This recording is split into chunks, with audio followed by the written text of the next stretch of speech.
الله أكبر الله बिस्मिल्लाहिर्रहमानिर्रहीम। तलाक की कस्में खाना आज कल लोग जो है वो तलाक की कसम खा देते हैं, फिर बाद में परेशान हो क्या बीवी तलाक हुई या ना हुई, हम पर कफ़ारा या क्या सिर्फ तलाक हुई कफ़ारा आएगा या कफ़ारा है तलाक नहीं हुई, तो इसी कंफ्यूजन में रहते हैं। तो इस पर हम 3-4 मसले बयान करेंगे जो आम तौर पर रोज़मर्रा पेश आते हैं लोगों के सामने। अब पहला मसला ये है कि अगर किसी ने कसम कही कि मैं अपनी बीवी के पास नहीं जाऊँगा, यानी बीवी के सामने ये कहा कि मैं कसम खाता हूँ कि तुम्हारे साथ नहीं आऊँगा और तुम्हारे साथ हम बिस्तरी नहीं करूँगा, या किसी और शख्स को कहा कि मैं कसम खाता हूँ कि आज के बाद बीवी से कभी भी हम बिस्तरी वगैरह नहीं करूँगा, तो अब इस सूरत में अगर ये 4 महीने से पहले बीवी के पास गया और हम बिस्तरी की तो इस पर सिर्फ कफ़ारा आएगा, वो कसम का कफ़ारा अदा कर ले तो बाकी कुछ नहीं होगा। लेकिन कसम खाना इसके लिए मकरूह था, लेकिन खा ली और अब इस पर सिर्फ कफ़ारा लाजिम आएगा। कफ़ारा वही है जो हम पहले बयान कर चुके हैं कि या तो 10 मिस्किनों को खाना खिलाएगा या कपड़े देगा, या अगर इतनी ताकत नहीं है फिर तो 3 रोज़े मुसलसल रखेगा। लेकिन अगर 4 महीने गुजर गए, अब इस 4 महीने के गुजरने के बाद अब ये बीवी के करीब नहीं गया तो इस पर बीवी को तलाक बाइन होगी। इसको इल्मी इस्तिलाह में ईला का मसला कहते हैं कि तलाक बाइन होगी। तो अब इसके बाद ये बीवी इसकी बीवी नहीं रही।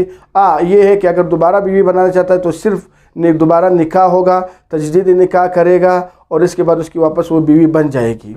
अगला मसला ये है कि अगर किसी ने बीवी को कसम दी कि अगर फ़लाँ काम कर लिया तो तुमको तलाक, अब उसने मिसाल ये कहा कि अगर तुमने अपने भाई का काम कर लिया तो तुमको तलाक है, मैं इस पर कसम खाता हूँ, बाद में बीवी ने वो काम कर लिया तो अब बीवी को एक तलाक वाक़ई होगी। और अगर बीवी ने वो काम नहीं किया तो जब तक वो काम नहीं करेगी कुछ भी नहीं होगा। लेकिन अब इसके पास सिर्फ 2 तलाक़ों का इख्तियार है। दोबारा अगर इस तरह कर लिया तो 2 तलाक़ी हो गई, सेबारा कर लिया फिर तो 3 तलाक़ी हो गई।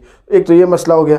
अगला ये अगर इसने ये उस सूरत में कि जब इसने सिर्फ मुतलक 1 तलाक का लफ्ज़ कहा हो या सिर्फ तलाक का लफ्ज़ कहा हो, लेकिन अगर 2 या 3 है फिर उसकी सूरत मुख्तलिफ है। अब तीसरा मसला ये कि अगर किसी ने 3 तलाक़ों की कसम खाई और ये कहा कि अगर मैंने बीवी से अमबिस्तरी की तो उसको 3 तलाक़ें, या बीवी को कहा कि अगर मैं तुम्हारे पास आया तो तुमको 3 तलाक़ें।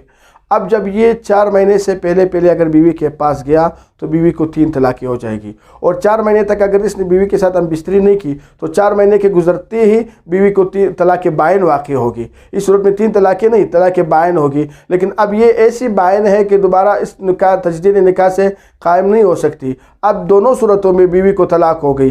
पहली सूरत में अगर 4 महीने से पहले अमबिस्तरी की तो 3 तलाक़ें हो गई, दूसरी सूरत में वो तलाक़ बाइन हो गई। अब ये बीवी के पास बीवी से इज़दिवाजी ताल्लुकात कभी भी कायम नहीं कर सकता। अब बीवी इसके लिए अजनबी औरत हुई, वो एक ही सूरत रहेगी जो हिलाला की सूरत है, अब और कोई दूसरी सूरत इसके साथ बाकी नहीं रहती। तो खुलासा ये है कि आदमी को कसम नहीं, बीवी के पास या तलाक की कसम नहीं खानी चाहिए, बाद में फिर पशेमान होता रहे या उसके लिए रास्ते ढूंढते रहे। तो ये जो 3 मसाइल थे मैंने इस वजह से बयान किए। आमतौर पर माशरे में ज़्यादा वक़ूफ़ ज़्यादा है तो इससे आदमी बचने की कोशिश करे ताकि बाद में परेशानी का सामना ना करना। القارعة ما القارعة وما أدراك ما القارعة